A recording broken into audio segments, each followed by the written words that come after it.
Hi, welcome to another episode of Brooklyn's World. This episode I'm going to take you on a little road trip with me and show you how I deal with going on holidays with having lupus and other chronic illnesses. I've always loved road trips, and as soon as I got my own car I was willing and raring to go at any given opportunity to be able to go for a drive somewhere. I didn't mind if I was by myself or if I had a car full of people. Either way, the enjoyment was always there.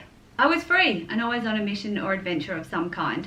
But when I got my diagnosis of lupus and its other secondary diseases in 2012, being able to go on road trips came to a screeching halt. I was always so sore and so tired that being able to sit in or drive a car for long distances was just torture. What was my relaxing and comfortable trips was no more. And I took myself on them as little as possible, as the pain was just not worth it. When I was really battling my interstitial cystitis, I was too scared to even leave the house most of the time, so my trips, they just completely stopped. As my interstitial cystitis got more manageable, I realised that I wasn't living the life that I wanted to live. I was missing out on seeing things, seeing places, seeing people. I was missing out on things that made me happy, and I wanted to get back to living.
Whenever I go on a road trip, I think there are a few essentials that anybody experiencing a chronic illness should have.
So I'm just getting my car packed. I have just about finished, and even though I am only going away for a few days because of all of my needs that I have, I seem to have to take an awful lot of stuff just to be able to survive the couple of days. So I'll give you a little tour of what comes with me for a couple of nights sleep away from home. My car fridge. And I have to say, this has been one of the best purchases I have ever made for my road trips. And even though one of my friends said that it has to be the most princessy thing that I have ever done, well, it is. I can't really deny that. But it was absolutely the best thing that I could have got.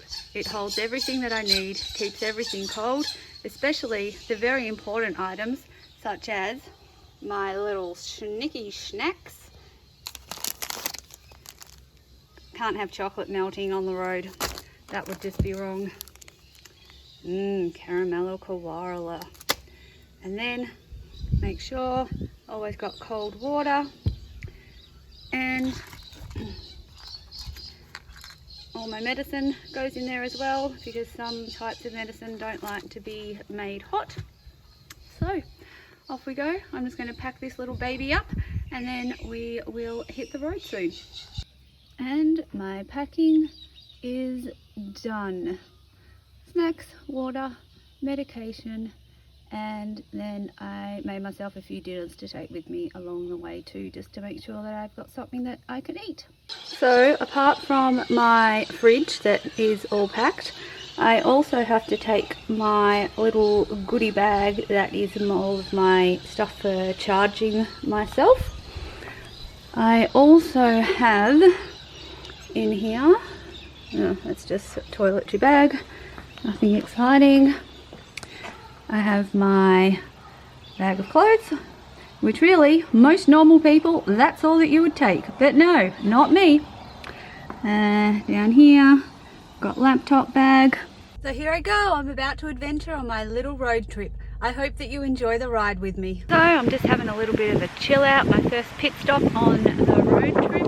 I am just hanging out here in a park at the moment because it's nice and green and peaceful, and is exactly what I need, so I can recharge a little bit and then be on my way. Essential item was needed, coffee. Second stop for the trip. I'm exhausted, but I will push through because I have a mission to accomplish. I'm just having another little break from my journey. I think I'm up to about hour 7. And there was just something that I wanted to show you, because if I didn't have this, I wouldn't be in as good shape as I am in now. So what I'm going to show you is a cushion. So this is a cushion that I wanted to show you. Now it just looks like a cushion, but it's actually underneath the cover. It's actually like a horseshoe, and all of this bit in the middle, there's nothing there. So all that actually touches the cushion is, I guess, the back of your thighs, and everything else doesn't touch. So when you have interstitial cystitis, which this cushion is designed for, it takes a lot of the pressure off bits that you don't want pressure on. Now, I was introduced to this cushion from a very nice lady who's part of my interstitial cystitis group, and I am very, very thankful for her, because as I said before, it has turned out to be a lifesaver for this trip. One other thing that's really good about it is, although it sits perfectly and doesn't move when I'm sitting on it, when I do want it to move, I can actually sit on it, and then if I swivel, it swivels with me. So it actually allows me to get out of the car a lot easier than I normally would. So this is just a wonderful piece of equipment that I use. I now use it every day. This is the first really big trip that I've had with it, and I'm nothing more than pleased. So I've arrived finally after about 8 hours of driving. I have gone for a little bit of a walk because I needed some stuff at the shops, and now for the rest of the evening I will just be hanging in my hotel room because I need to recharge myself. So I'm all fit and ready for tomorrow.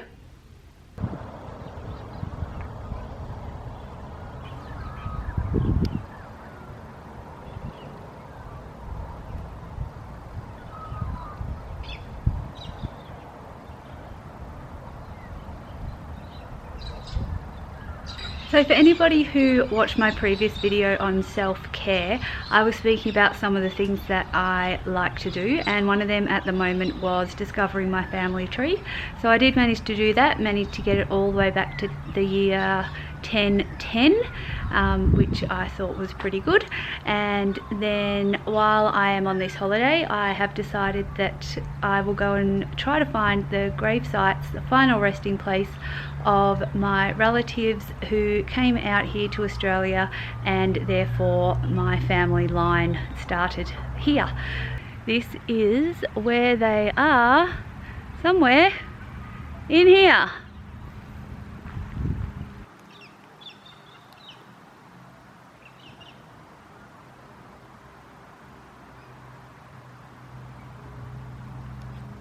Well, I have found my grandmother. Here she is.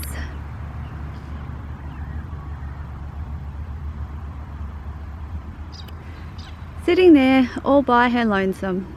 Now I need to try and find the grandfather.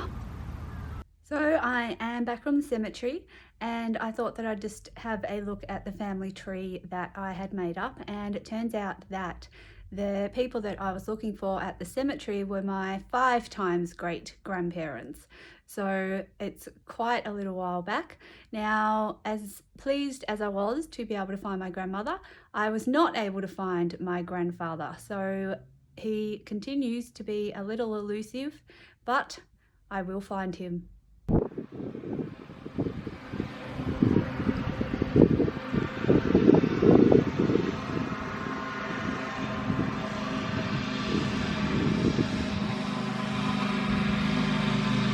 So today's little adventure brings me to the family farm where I've been coming for my entire life.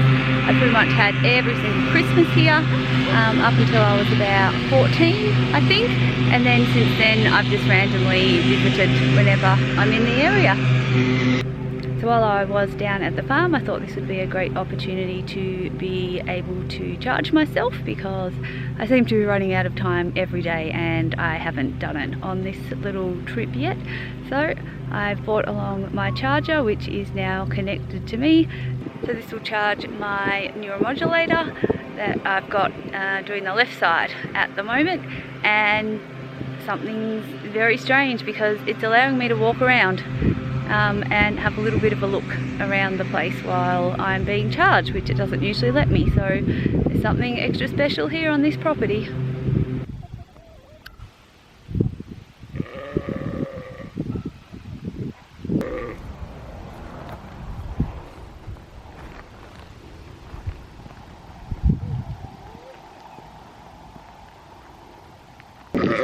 Oh, hello!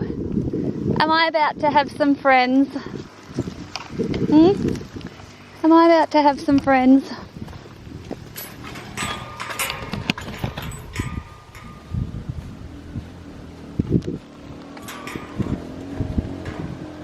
Oh, really?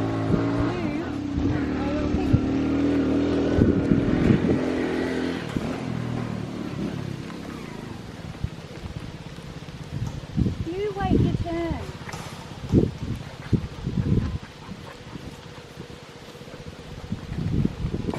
Hello.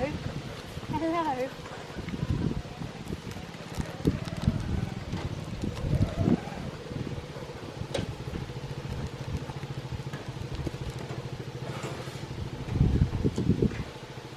Hey, you're a piggy. Yeah, you're a piggy.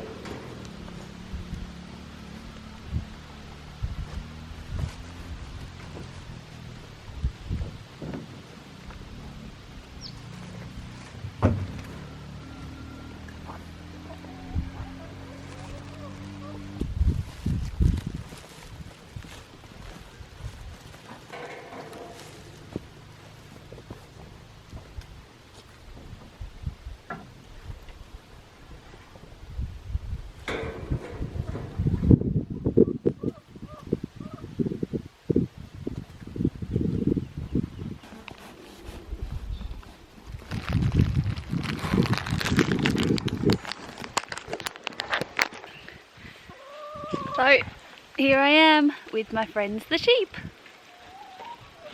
Meet Charlie, Bruce and Brian. Yes.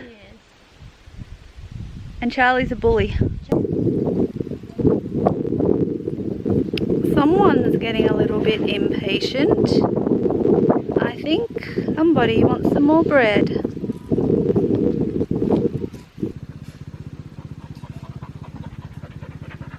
Oh, hello.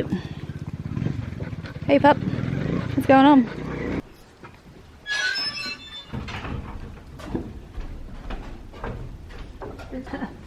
Oh, the dear man. Hey horsies, you're freeloaders. Freeloaders, I say. And remember, Only do as much as your body can handle. Take rests if you need to. Take a nap. It really doesn't matter if you don't do everything that you wanted to do on your trip, and sometimes there is always the possibility that you would be able to return and then complete the things that you didn't do the first time round. This trip has been a bit of a whirlwind, but I know that I've done what my body needed. Yes, I am tired, and yes, I am a bit sore, but I know that I have done everything that I possibly could do to be able to give my body the rest and care that it needs. I also made sure that I added some self-care into each day, but I have to say that my favourite day was when I was feeding our sheep. I just got such a sense of inner peace and harmony when I was with them. Thank you for watching another video of Brooklyn's World. I hope that you've enjoyed this video and enjoyed coming on a little journey with me.